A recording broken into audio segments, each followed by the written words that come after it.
आप सभी का फार्मा क्रेक यूट्यूब चैनल पर हार्दिक स्वागत है।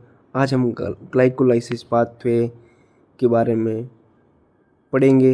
ग्लाइकोलाइसिस पाथवे होता क्या है, उसकी शॉर्ट ट्रिक भी हम जानेंगे और यह राजस्थान फार्मासिस्ट 2026 वैकेंसी में इसकी बहुत इम्पोर्टेंट टॉपिक है। इसमें से 2 क्वेश्चन आपको ज़रूर देखने को मिलेंगी। चलो गाइज, हम बात करते हैं ग्लाइकोलाइसिस पाथवे होता क्या है। ग्लाइकोलाइसिस पाथवे कोशिका द्रव्य में ग्लाइकोलाइसिस पाथवे कोशिका द्रव्य में होने वाली एक उपापचय क्रिया जिसमें 10 अणु में ग्लूकोज का एक अणु टूटकर पायरुवेट के 2 अणुओं में बदलता है। यह प्रक्रिया ऑक्सीजन की अनुपस्थिति में भी हो सकती है और ऊर्जा के रूप में 2 ATP और 2 NADH अणु उत्पन्न करती हैं।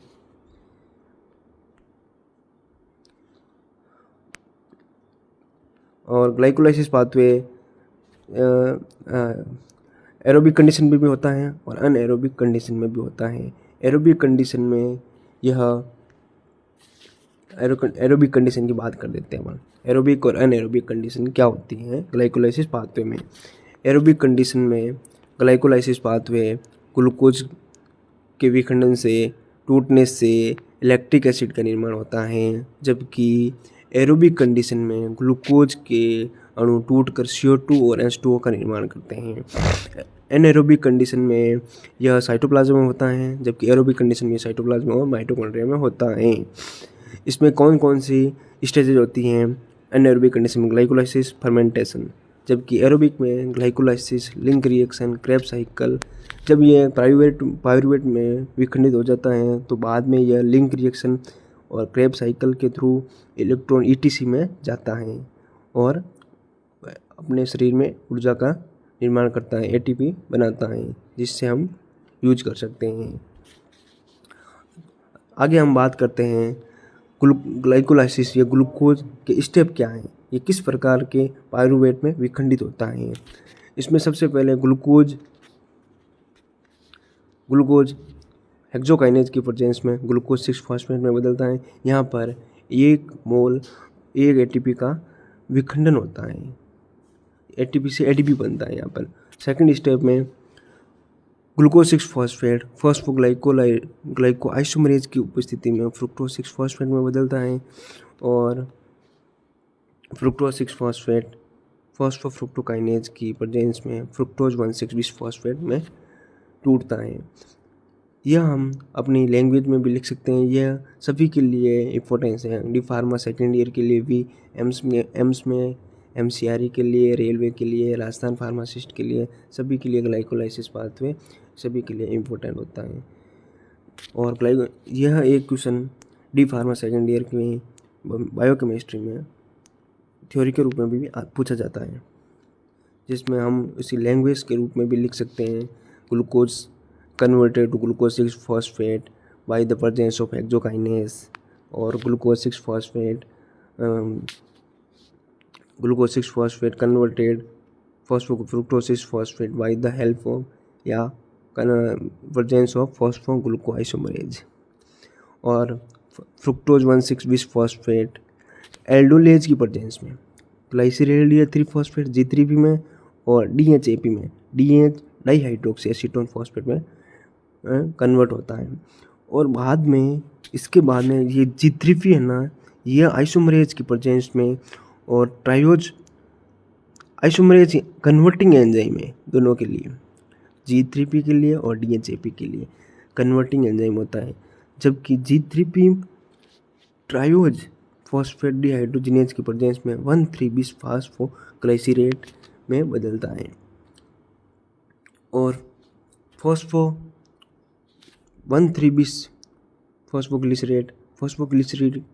ग्लिसरोकाइनेज की प्रेजेंस में 3 फॉस्फोग्लिसरेट में चेंज होता है। यहाँ पर जो है ना G3P 1,3-bis फॉस्फोग्लिसरेट में चेंज होता है ना, वो 2 मोल 2 NADH का निर्माण करते हैं। 2 NAD मिलकर 2 NADH का निर्माण करते हैं यहाँ पे। और 1,3-bis फॉस्फोग्लाइसरेट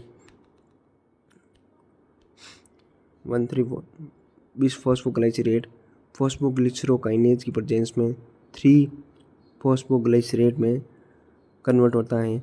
यहाँ पर 2 ATP का निर्माण होता है और 3 फॉस्फोग्लिसरेट फॉस्फोग्लिसरोम्यूटेज की प्रेजेंस में 2 फॉस्फोग्लिसरेट में कन्वर्ट होता है। 2 फॉस्फोग्लिसरेट इनोलेंस की प्रेजेंस में फॉस्फोइनोल पायरुवेट में बदलता है PEP में। PEP आगे पायरुवेट में बदलता है प्रेजेंस ऑफ पायरुवेट काइनेज और यहाँ पर 2 ATP का निर्माण होता है। यहाँ पर 2 ATP का निर्माण होता है। यहाँ पर एक NADH 3 ATP के बराबर होता है तो 2 NADP 3 ATP इंटू 2 6 ATP का निर्माण होगा। यहाँ पे 6 ATP का निर्माण होगा।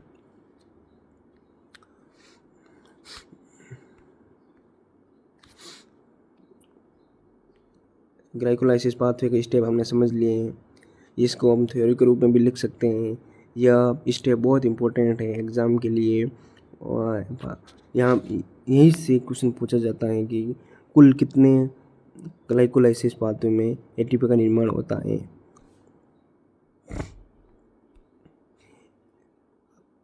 आगे हम बात करेंगे ग्लाइकोलाइसिस पाथवे में कुल कितनी मोल ATP का निर्माण होता है। यह स्टेप हम समझ चुके हैं। ग्लूकोज 6 फॉस्फेट हेक्सोकाइनेज की प्रेजेंस में टोटली हम और ये पायरुवेट आगे जाके पायरुवेट अनएरोबिक कंडीशन में लैक्टेट डिहाइड्रोजनेज की प्रेजेंस में लैक्टेट का निर्माण करता है। ये अनएरोबिक कंडीशन होती हैं। अनएरोबिक कंडीशन में ही यह निर्माण करता है।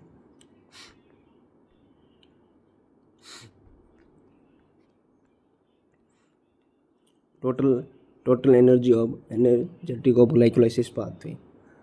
अब हम बात करते हैं कुल कितनी ATP का निर्माण होता है। यहाँ पे नेट ATP 8 ATP एक ग्लूकोज के अणु के विखंडन से टोटल 8 ATP सिंथेसाइज होती हैं।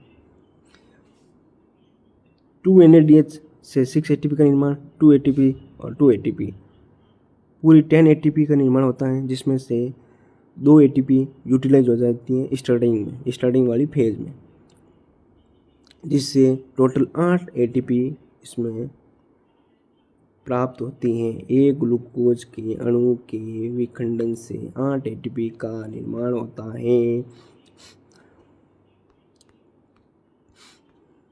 और गाइज हमारी इस वीडियो को पसंद आया हो तो लाइक कर दीजिए, सब्सक्राइब कर दीजिए। ऐसे ही क्लास से आती रहेगी इसी चैनल पर।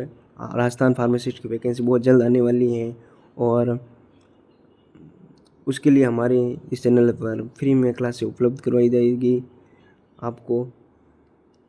और इसमें ग्लाइकोलाइसिस पाथवे को एम्बेडेन-मेयर-होप पाथवे भी कहा जाता है। एम्बेडेन-मेयर-होप